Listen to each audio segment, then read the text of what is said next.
દાખલા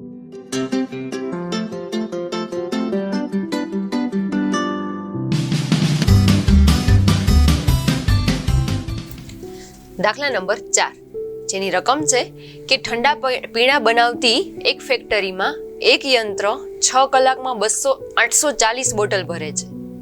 તો આ યંત્ર 5 કલાકમાં કેટલી બોટલ ભરે? તો અહીંયા ટોટલ 4 ગુણોત્તર પ્રમાણ હોય, તેમાંથી 3 આપેલા છે, એકનું માપ શોધવાનું છે. તો સૌપ્રથમ તો કોષ્ટક સ્વરૂપે દર્શાવીએ તો કે લાગતો સમય જે કલાકમાં દર્શાવેલો છે, કૌંસમાં લખીએ કલાકમાં, એને આપણે x કહી દઈએ અને એમાંથી ઠંડા પીણાની બોટલ બને છે તો લખીએ કે ઠંડુ પીણું બનાવતી બોટલ અથવા કે જેને y વડે દર્શાવીએ તો કે 6 કલાકમાં 840 બોટલ ભરે છે, એટલે કે 6 ઉપર અને 840 છે એ નીચે. તો શોધવાનું શું છે તો કે 5 કલાકમાં કેટલી બોટલ ભરાય? તો 5 કલાક આપેલી છે, બોટલની સંખ્યા છે તે શોધવાની છે. ઉપરનો કલાક છે તેને x1 x2 કહીએ, નીચેની બોટલ છે તેને y1 અને y2 કહીએ, એટલે કે આપણે y2 નું માપ છે તે શોધવાનું છે. આ બધી સંખ્યાઓ સમપ્રમાણમાં છે, કેમ કે જેમ જેમ સમયગાળો ઘટે છે તેમ તેમ બોટલની સંખ્યા છે તે ઘટતી હશે. તો ચાલો ચેક કરીએ.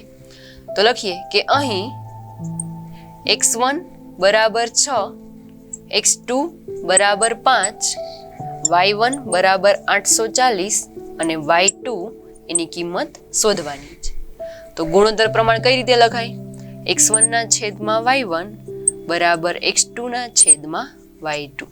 આવું ત્યારે જ લખી શકાય જો આપેલી રકમ સમપ્રમાણમાં હોય તો જ. વારાફરતી કિંમત મૂકીએ. x1 છે 6, y1 છે 840, x2 છે 5 અને y2 છે તે શોધવાના છે. y2 ને સૂત્રનો y2 શોધવા છે તો ક્રોસ ગુણાકાર કરીએ. પહેલા તો y2 ગુણ્યા 6 બરાબર 5 ગુણ્યા 840. y2 ની કિંમત શોધવી છે તો તેને કરતા બનાવીએ. 6 ગુણાકારમાં છે, સામેની બાજુ ભાગાકારમાં જશે. તો 5 ગુણ્યા 840 છેદમાં 6. અહીંયા છેદ ઉડાડીએ તો અહીંયા થશે 18 6 84. તો અહીંયા 6 ગુણાકારમાં છે, સામેની બાજુ જશે તો ભાગાકારમાં આવશે. તો થશે 5 ગુણ્યા 840 છેદમાં 6. છેદ ઉડાડીએ તો 14 6 84 અને પાછળ શૂન્ય રહેલો છે. 140 ગુણ્યા 5 જે થશે 700, એટલે કે y2 બરાબર 700.